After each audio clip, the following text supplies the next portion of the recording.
নমস্কার বন্ধুরা, আপনারা অনেকেই নিজেই মোবাইল দিয়ে আধার কার্ডের ডকুমেন্ট আপডেট করেছিলেন, কিন্তু সেই ডকুমেন্ট আপডেটটি অ্যাকসেপ্ট হলো না, রিজেক্ট হলো। কিভাবে বুঝতে পারবেন? চলুন আমরা এই ভিডিওর মাধ্যমে শিখে নেই কী করে আধার কার্ডের ডকুমেন্ট আপডেট স্ট্যাটাস চেক করব।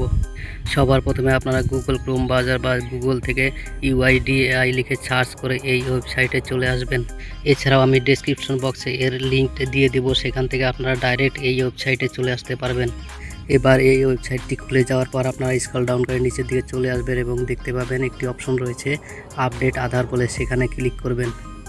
এবার এখানে ক্লিক করার পর আপনাদের সামনে আরেকটি পেজ খুলে যাবে, সেখানে উপরের দিকেই ডকুমেন্ট আপডেট বলে আরেকটি অপশন পেয়ে যাবেন, সেখানে ক্লিক করে দিবেন।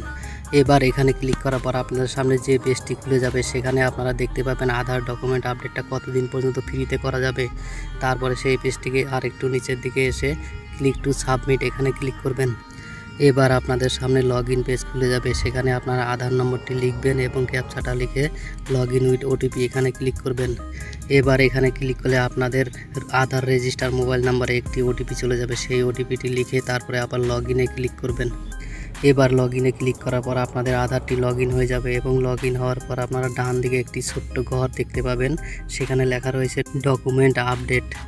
তো আপনারা দেখতে পাচ্ছেন যে এই আধার নম্বরটিতে তিনটি ডকুমেন্ট আপডেট করা আছে এবং তিনটি কমপ্লিট হয়ে গেছে, কিন্তু এখানে সবুজের বদলে লাল দেখাচ্ছে, কিন্তু কেন সেটা চেক করার জন্য আমি এই অ্যারোতে ক্লিক করব। অ্যারোতে ক্লিক করলে পুরো ডিটেলস দেখা যাবে এখানে কি হয়েছে। এবার এগুলোকে চেক করার জন্য এই অ্যারোতে ক্লিক করে আর একটু নিচের দিকে আসতে হবে। নিচের দিকে আসার পরে তারপর আরেকটি অপশন পাওয়া যাবে ভিউ মোর নামে, সেখানে ক্লিক করতে হবে, তাহলে কি প্রবলেম হয়েছে সেটা দেখিয়ে দেবে।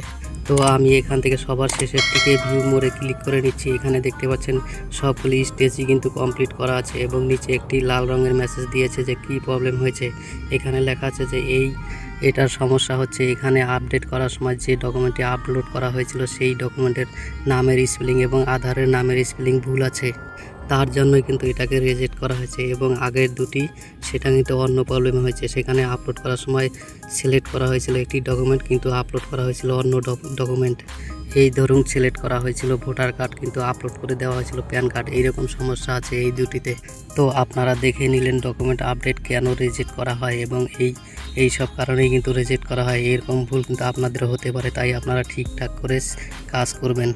তো এই ছিল ডকুমেন্ট আপডেট চেক করার পদ্ধতি। তো আপনাদের যদি কোথাও বুঝতে অসুবিধা হয় তাহলে অবশ্যই কমেন্ট করে জানাবেন।